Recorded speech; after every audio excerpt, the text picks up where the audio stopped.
Hello everyone, I'm James Milan. Welcome to this special episode of our Election 2026 coverage. We have been welcomed into the historic Lions hearing room to meet with our town manager, Jim Feeney, to take a deep dive into the budget, how annual budgets are made, what is involved with that, and how that all relates to the fact that there is an override question on the ballot for this year, 2026. So first of all, as always, Jim, we appreciate you being here. Thank you very much. Welcome. Yeah, and thanks for welcoming us into your living room, so to speak. Yeah, we do want to get into, a deeper discussion about the override and its various elements. But let's start at the beginning. There are probably folks out there either new to town or new to this kind of news wondering, what is an override? Sure. Thank you, James. And as you'll see on the screen behind us, we have pulled up the Town of Arlington's information page on its website about the upcoming annual town election and the ballot questions that will be on that election. So I think to understand what the override is and how that impacts what we now know as question 1, we should probably first start with a primer on Proposition 2.5. Mm-hmm. For folks who are new to Massachusetts, it might be sort of something that is news to them. So Proposition 2.5 as we know it, or Prop 2.5, is a statutory measure implemented in 1980 that effectively sets a tax cap for all cities and towns in Massachusetts. So it strictly limits the increase in the overall annual tax levy of municipalities each year.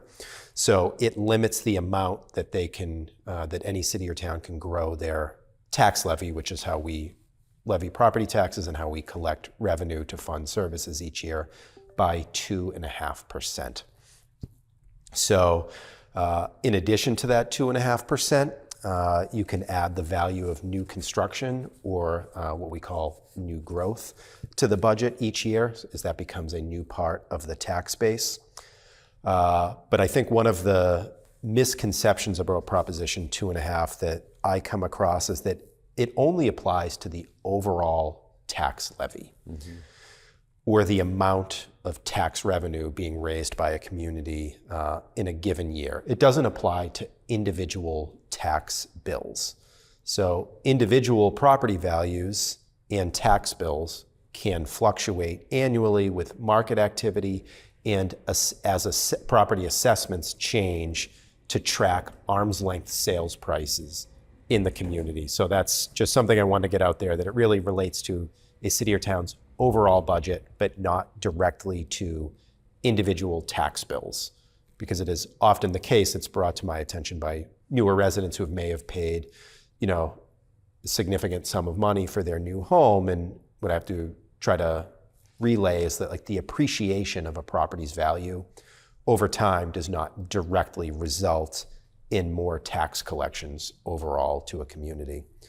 So that means as home prices have continued to rise locally, it does not necessitate a higher property tax levy. Mm-hmm. Taxes may go up on that individual property based on the sales price, but instead the whole system sort of functions, for lack of a better analogy, like a balloon. So as the property values have risen in applying sort of an upward pressure, there's been a general trend downward in the actual tax rate of the community to make sure that we're only raising the overall levy by 2.5% annually.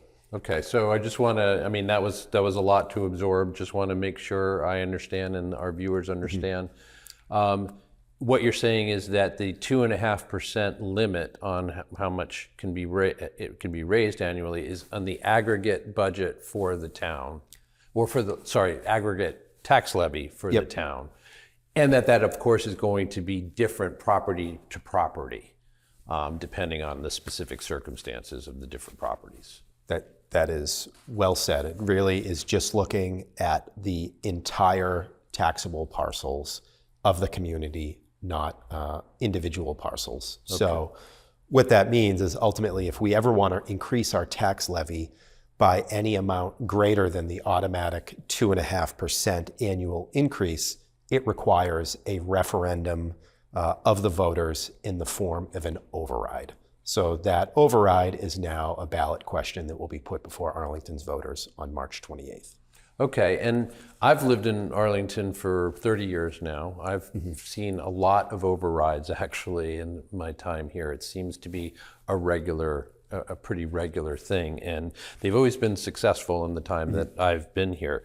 But why is it that we find ourselves in that situation? Why does Arlington need these regular overrides? That's a great question, and of course, you're right that we have had a successful and long track record with overrides. As to why they're necessary, I think I would mention a few overarching reasons. One is what has been termed over time a structural deficit. Another reason would be what I call below average new growth. As I mentioned earlier, that is one of the other ways you can increase your tax levy, by new construction and development. And then just generally Arlington's limitations with land, and I can sort of demonstrate that with a map in a little bit. But with regards to the structural deficit, of course, 2.5% is a somewhat arbitrary cap and is typically outpaced by inflation. So over time, that can make it difficult to meet our service level obligations or resident expectations based on the 2.5% restriction. So really what has happened each year for many years, the town of Arlington has had what we've called a structural deficit, whereby the growth in revenues annually has not kept pace with our growth in costs. So a few examples, take health insurance, public employee pensions, utility bills, construction costs, vehicle costs, just to name a few, are some of the items that we're in the market for a lot, and they have all risen very sharply, for example, in the past few years. So there's sort of an imbalance there with how much we can raise revenues while still having to fund increased costs. So in order to preserve existing services or to increase or deliver new services, as is sometimes the case, we need to periodically exceed our levy limit to do so. And under the law, and as noted before, we need to seek voter approval at the ballot, which is done through these periodic ballot questions seeking what we term an override. Okay, so that's the first of the three prongs you mentioned, the structural deficit. And it does, just as an aside, 1980 does feel like a long time ago in certain ways, certainly having to do with economics and finances. And so that 2.5 is not only arbitrary, but there's no way that means the same in 2026 as it did in 1980. So I can imagine us blowing by that a certain amount of the time for things that can't be controlled. That's a fair point.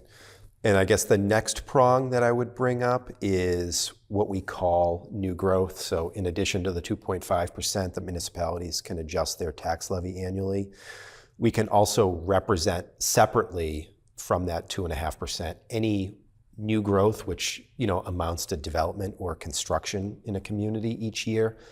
And the premise is that new development will require added inputs or services of a municipality. So this growth is then calculated separately from the automatic 2.5% annual increase. So this is an area in particular where Arlington struggles. We often rank in the bottom third of the 351 cities and towns in the Commonwealth in the new growth that we're reporting annually. So for example, in fiscal year 23, we ranked 278th out of the 351 cities and towns. And then fiscal year 24, we ranked 271st out of the 351 cities and towns when applying new growth as a percentage of the prior year's levy limit as we know it. So I have Can you talk about that a little bit more, Jim? What does new growth mean very specifically? Is it new housing? Is it new other kinds of development? So it means a few things, right? So one element of new growth that has been particularly strong historically in Arlington is condo conversions. Generally over the past decade, for example, that has accounted for 25% of our new growth. And that is largely driven by as 2-family and 3-family homes are sold in that underlying 2-family or 3-family designation, it goes under a condoization process, and then the 2 individual condos that are sold as individual units have a greater value than did the underlying 2-family home. So that is in a way part of Arlington's bread and butter, if you will, with new growth. It's just sort of happening with the natural turnover of those properties. Another area where we see new growth is, take for example, like the demolition of an existing single-family home and the construction of a new, oftentimes larger single-family home. Being that Arlington is a redevelopment community, right? We don't have any large tracts of undeveloped land to support new subdivisions where the new growth would be just what had been the value of the land to now the value of the land and the building. Right, you'd get all of that, and that's just... So what we see is the delta between what had been the value of that existing single-family home and what is the new value of the newly constructed single-family home. So redevelopment, as you pointed out, you're only capturing the delta between those 2 points versus having unimproved land with no structures or buildings on it, and then ultimately seeing construction of new properties. Yeah, and I know you're going to be using a map to refer to further points that you want to make, but I think in looking at that, I've looked at it myself, you can see that Arlington has been a densely populated residential community for a very, very long time. So I think that must be part of what you're talking about here. It's just not possible to find land without stuff on it already that then needs to be, again, accounted for as you increase the value of that. That's very well stated, right? We are largely a built-out community, right? We were developed many, many years ago, and I do have one map that I can bring up. So this is a map of Arlington, and municipalities work on the basis of property taxes, right? So that is land, and Arlington's most precious and most limited resource is, of course, its land, and that's what forms the basis of taxation here in Massachusetts. So we are a 5.5 square mile community shown here, bordered by a number of different communities. Obviously, we were developed a very long time ago as a largely residential bedroom community, meaning most of our land was dedicated at that time to residential uses, and much of it to single, 2, and 3-family homes. So as shown here, right, there are not many large undeveloped tracts of land. The undeveloped tracts of land that we have are largely protected recreational spaces or open spaces. So, we're not going to see, but in rare circumstances do we see sort of large new developments of previously undeveloped land. One that may come to mind is if the proposed project for sort of the Mugar area in East Arlington, if that were to come to fruition at some point, that would represent new growth of previously unimproved land. And at that point in time, that would be sort of something we would capture as new growth once that property is constructed. So, and I'm just going to jump in and say, Jim, about the Mugar land you were just mentioning, that would be one example of that, but that also points to the inherent tension here in Arlington between the fact that we need that kind of new growth in order to offset our budgetary constraints. But the attitude of the community writ large about developing that undeveloped land has been, it's not like everybody's in favor of that by any means. So you really have that push-pull between the existing celebration of the open space that we have and the desire to protect that open space with, again, the consequences for that in terms of the money that we have to operate. Right. It's all about striking a balance here. And so, if, our 5.5 square mile community, we had once taken the time to calculate. So we have roughly 3,500 acres of land within our borders, but not all of it is taxable, as you've pointed out. So that will concentrate the tax burden on fewer parcels. So what this map does is show an overall view of Arlington, but also makes note of how many taxable parcels we have. So like 61% of our land area, as seen here, is taxable, right? We have a number of surface water bodies and a very dense road network that covers 125 center lane miles. So amongst roads and water, 27% of our surface area is sort of taken up by those features, and it's not taxable.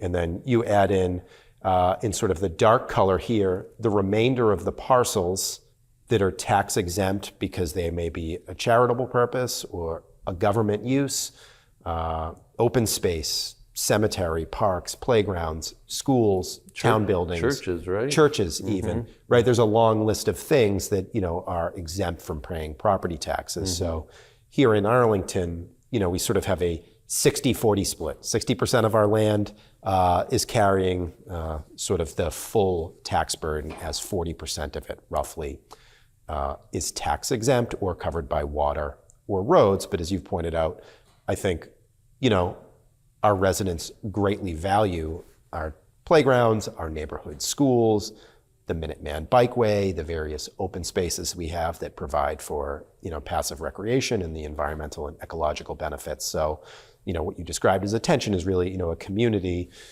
really determines, how it wants to look and feel with how it dedicates its land use. All right. So, I don't want to interrupt. Yep. Did you? No, I think we covered that pretty well. We'll move on to the next thing, which is you've just described how 60% of our land is taxable, basically, and that's so much of it is residential. What about the idea of shifting a little bit more of the tax burden to the commercial side in Arlington? What's the problem with that? People might wonder about that. And something that Arlington. It's a question that Arlington has to answer every year through its assessors during the tax rate setting process with the select board. But that is something that many of our neighboring cities and other comparable communities are able to avail themselves of. But it's not really a feasible option here in Arlington. And I have an image that might help demonstrate why. Other communities based on their land use and historical development may have more land dedicated or devoted to commercial and industrial uses. The city of Boston, and like many of our neighboring communities, I believe Somerville, Cambridge, Medford, Lexington, as well as a number of our comparable communities such as Melrose, Brookline, Milton, Needham, Stoneham, Wakefield, Watertown, all split their tax rate. And what that means is it effectively allows them to shift a greater tax burden onto commercial and industrial taxpayers and away from residential property owners to help control the cost of living in the community. Here in Arlington, why this is not really a viable option is because historically, as we've been developed, we've landed to have a largely residential tax base. So this shows our taxable land by type, and sort of this cream color shows that by and large, our taxable land is there for residential use. By land area, it's 56%. In terms of the actual composition of our tax base, looking only at taxable parcels, we are a 95%, just shy of 95% residential tax base, leaving the remaining 5% comprised of commercial and industrial taxpayers. So that creates a significant imbalance. So it would take a really large tax hike on our commercial and industrial property owners to meaningfully shift the burden away from our residences. So it has long been believed here in Arlington to do so would render many of our mostly small commercial and industrial parcels as unattractive or unviable in the long run. So there is state law that governs how much can be shifted, and we go through the exercise each year of calculating what that would look like. So if we were to implement the maximum available shift under law and have commercial and industrial property owners pay 150%, for example, of their share of the tax levy, it would only drop the total residential share by about 2.5 or 2.6%. So that is a really outsized proportion of the makeup of our tax base. And it being so largely residential, the average commercial and industrial property owner would need to pay an additional roughly $7,600 in taxes under that 150% scheme that would save the average single-family homeowner, just over $300 a year. So, the select board with the wisdom and guidance of the Board of Assessors has to contemplate each year whether or not effectuating such a shift is worth it, given that it could have a negative impact on those commercial and industrial parcels each year. Yeah, which I assume are on this map represented by the magenta shaded areas. Is that right? That is correct. And I would note, actually, if you were to take a peek at some of the largest magenta areas, which are commercial and industrial, sort of in this corner of town, and then in the northernmost corner of town, they show up as commercial and industrial for purposes of this map because they do have a structure on them that's functioning commercially, but those are actually 2 golf courses. This being land owned by the Belmont Country Club, and that being owned land by the Winchester Country Club. So they actually have a special designation. It's called Chapter 61 land. So that is not necessarily taxed at its development potential as commercial and industrial land. It's taxed as recreational land each year, so at a much lesser value. So as you can see, we have a few major commercial corridors, but we don't have any significant large business parks or office parks or really significant, depth to our commercial and industrial districts. So often what we see in Arlington, our experience the past few years has been sort of mixed use, right? We don't develop out, we develop up. So, single-story commercial may become single-story commercial with a little bit more commercial on the second floor, and then, a few additional floors of dwellings there above. So that is sort of where we see commercial development here in Arlington. And as you well explained, not only would it be a wildly disproportionate burden on the commercial side to create even a minor benefit for homeowners, but as we can see on the map, and as we know from our experience here in Arlington, our small businesses are very important to all of us. And so we are not talking about big companies that we can feel like, oh yeah, sure, we should get whatever we can from them. This is our neighbors. These are the businesses we count on thriving and supporting. So again, there's that kind of tension there between that fact that we all subscribe to and what it means when it comes to the budget. Agreed. All right, moving forward, I'm curious about, you've described how much of our operating revenue comes from property taxes. What are the other sources that Arlington can draw from for our operational needs? So that's a good question. Obviously, each year, property taxes make up the lion's share of our revenue. Generally, around 75% of our budget and operations is funded by property taxes. The next largest source of revenue for Arlington and for most communities is what we call state aid. So that makes up the next 13% of our revenue each year. A note about state aid, obviously that's a number we look forward to each year in January when the governor publishes her budget, and then we watch very closely as the state's budget process progresses. But wherein lies the challenge with state aid is that it is unpredictable and highly variable, and frankly has been on the decline if you sort of look at the macro level. So we're certainly very heavily reliant on it, given that it's our second largest source of revenue.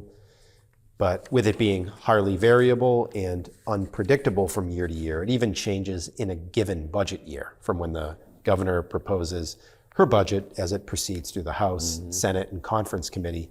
Local aid can change through that process, so it can be a little bit of a moving target. Obviously, we're very grateful for what we receive, but frankly, overall, across the state, unrestricted general government aid, also known as UGA in municipal circles, has certainly not paced with the economic realities of rising costs at the local level. So that is something that we sort of advocate for on an annual basis with our local legislators and through the Massachusetts Municipal Association to try to secure as much unrestricted general government aid as possible to help fund operations at the local level.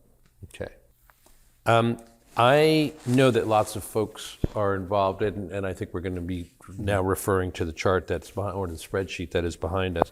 There's a lot of folks involved in what's been a robust approach to financial planning here in town for a long time.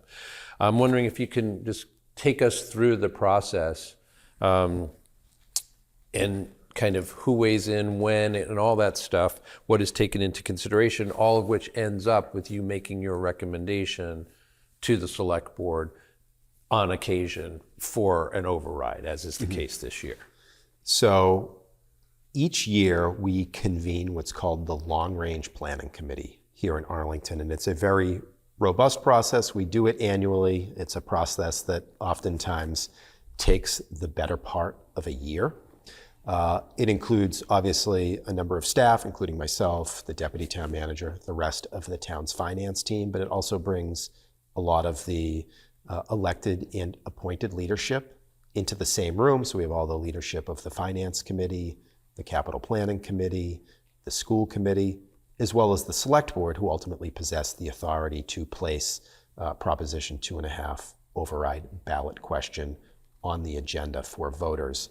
But how I, at town manager, arrive at a recommendation to the select board for an override is largely governed by what we call the long range financial plan or projection, which we see behind us. It's obviously a very busy spreadsheet that functions as our financial model and allows us to look at things over a 5-year horizon. And we generally plan for overrides to cover largely a 3-year period, because that is where we are able to forecast the most credibly or reliably based on the assumptions we make. So this document here shows a copy of our long-range financial projection as of February 12th, and this was presented at the Long-Range Planning Committee, and it goes through where we expect our revenues to be, where we expect our expenditures to be, and I would draw your attention, though it's a very busy spreadsheet, to some of what items have been highlighted. But really, the most important line is the balance line. That's the bottom line. So as we look at our revenues compared to our projected expenditures, and when we start to see these deficits or red numbers at the bottom of the long-range plan, that is usually indicative of our need to call for an override to keep funding business as usual. And yeah, you've very helpfully highlighted the balance line there with the three numbers across there, clearly growing at a somewhat daunting pace there. Indeed. And so you pointed out earlier, we have a history of overrides and how we generally fund them if we're planning for them in a multi-year fashion is you tend to ask for one sum of money in year one that, based on your financial model, will certainly carry you through those 3 years. And that allows the select board to commit to the taxpayers to not asking for another Proposition 2.5 override prior to a certain period in time. So what we've planned here is for an override that would cover operations from fiscal years 27 through fiscal year 29. So we're planning for a 3-year override, but it is often the case that we have the ability to extend the funds from our overrides because we've established what's called a stabilization fund. We call it a fiscal stability or override stabilization fund. And it's a very special purpose that allows us to bank excess revenues in a given year to use them to balance budgets in future years. So obviously there was a Proposition 2.5 override back in calendar year 23.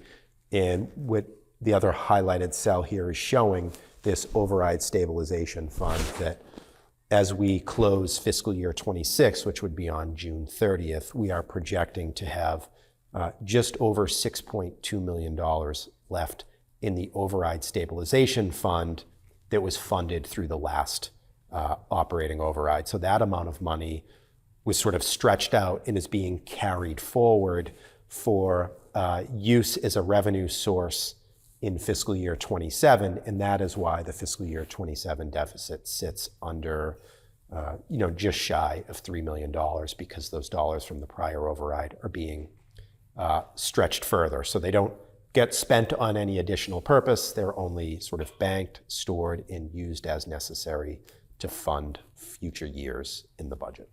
Okay, so again, that was a lot of information. I just want to distill it as best I can.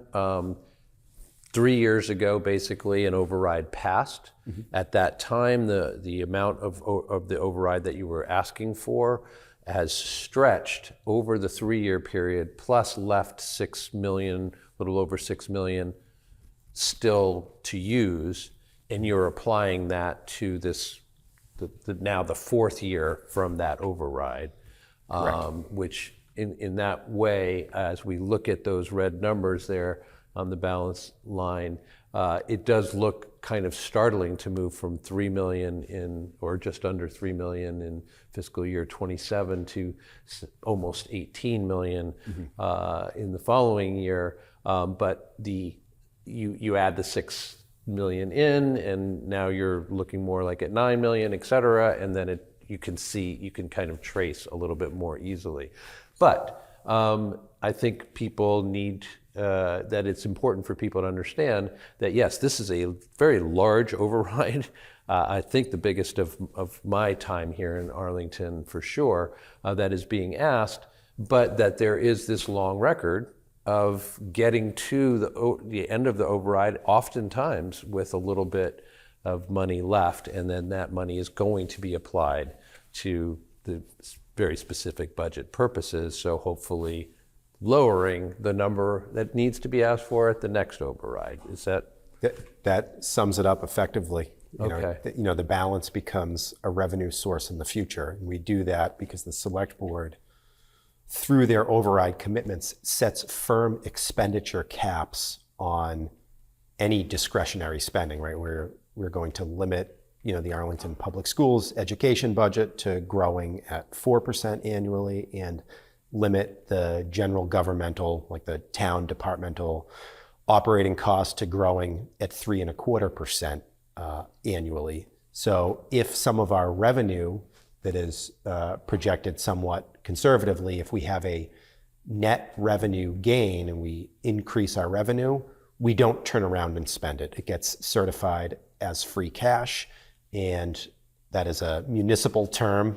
Obviously no cash is free, but that it gets certified and becomes part of a future budget. So just because we have a surplus doesn't mean we will go ahead and spend it. All right, so I think that answers my next question, actually, which was what happens. Clearly, there are assumptions that are made by the long-range planning financial committee and others about what the conditions will be going forward, about what growth in particular revenues or expenses would be.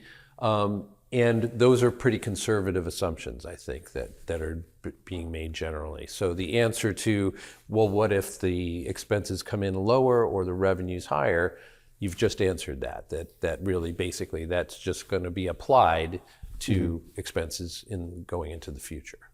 Yeah, and right there are certain revenue sources, like our second largest revenue source is state aid. We generally budget that conservatively, that it's only going to grow at 1% year over year. Now, if the state itself is facing some economic headwinds too, so we don't want to be overly aggressive, but if that were to come in at 2%, and that is available as a revenue source, then we would use less funds from the override stabilization fund to balance the budget. So it just leaves that sort of element of financial stability there to stretch that period out further.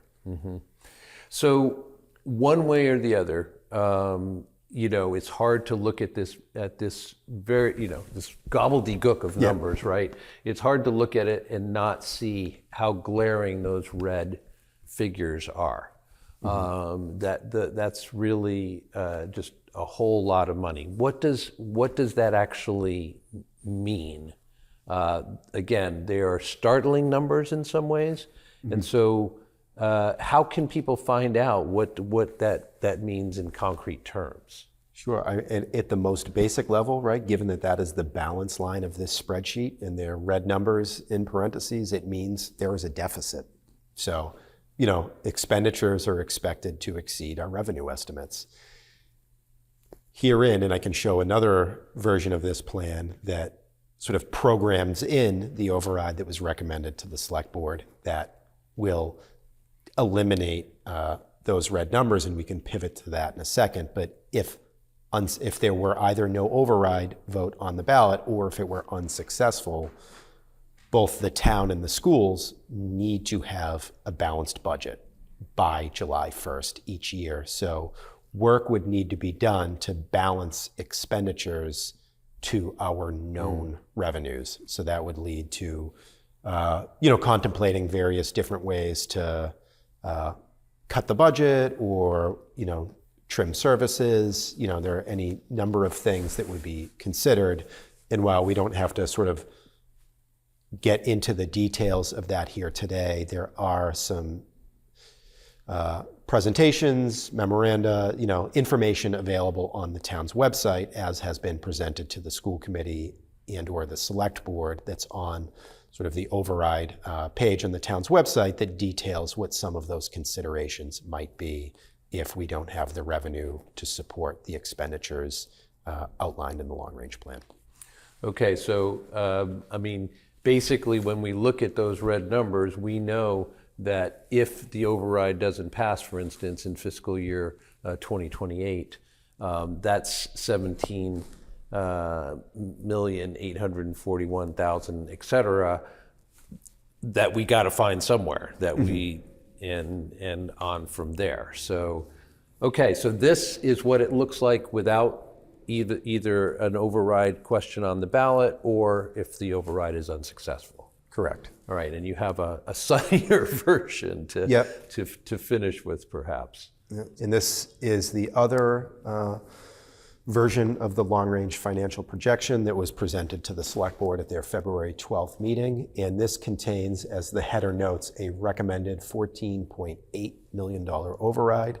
So what we can do is, with this financial model, right, it's a spreadsheet, we have a line where we can plug in what an expected override would be, how that would impact the property tax levy, to see exactly what the dollar amount is that we need to fund business as we know it, business as usual, whereby also eliminating the deficits in those 3 years. And it was arrived at $14.8 million being the number that zeroed out the balances for those 3 fiscal years and projecting to leave a balance in the override stabilization fund at the close of fiscal year 29 under the current assumptions of $9,300. So close to the bone there. Right, when, for a budget that is, $250 million, right, that is what?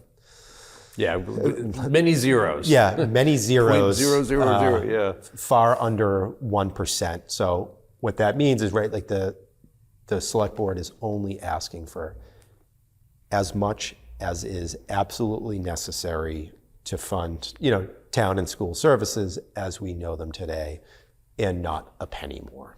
So that's why that balance is so narrowly and tightly calculated, though I would expect if any of the revenue assumptions that are made turn out to be favorable, and that we try to plan in that way. You'd rather have something be The favorable upside surprise than rather than assume that you're gonna that motor vehicle excise collections are gonna go through the roof 2 years from now, when you don't really know what the automotive industry is going to be like, or what the general economic condition is going to be like, that may be driving local auto sales. So there are things where you want to project conservatively in your model because you really can't predict that well in the future. So we usually use our experience with what we call local receipts, which is motor vehicle excise tax, as well as other sources of information for expenditures, right? We can, when it comes to utilities, at least on the supply side, we can and do enter into futures contracts to lock in supply costs for electricity and gas for periods of times, sometimes 2 or 3 years, but we don't have any control over the delivery costs as set by public utilities. So where we can, we try to achieve some degree of financial certainty so that we know and can reliably project what some of our costs are going to be. And on the revenue side, there are things we just can't project what condition the state may be in a year or two from now. So we try to be, moderately conservative in that regard, so we haven't overshot a revenue estimate and then find ourselves in a situation where, despite an override or despite our modeling and projections, we still have to make cuts because we were too aggressive on a particular line. It's interesting.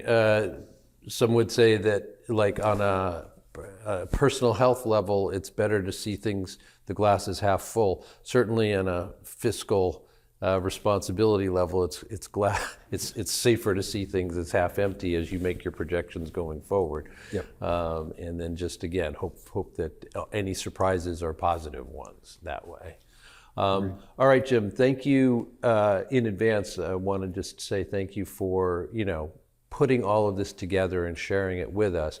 I assume that everything, you've already mentioned that there's an override page on the website that people can get even more information and more specific information about implications, ramifications of things one way or the other. But I assume also the maps and everything here that you've been referring to today are also accessible to everybody, probably on the town's website? Yeah, we're constantly adding materials, and after today, we'll look at getting those posted as well. Okay, that would be great. Anything that you want to close with? Obviously, this is again, the biggest ask yet. I will just reiterate, having been here for 30 years, I've probably seen at least 8 or so overrides, and each one, there are always people who are in favor and people who are not, but they have passed each time, and it feels like that's an important, thing to recognize. But thank you very much then for your time, and we will just add this to the number of informative, or the amount of informative programming we are aiming to provide over the course of this election season, a consequential one, as mentioned before. We appreciate Jim Feeney, our town manager, taking this time. We hope that you have gotten something out of it, as I can tell you I did. And we will certainly see you for future election-based programming, and soon. Thank you, Jim. Thank you for being here. I'm James Milan. See you next time. ACMi productions are only made possible with your support. Visit patreon.com/ACMi to learn how you can help.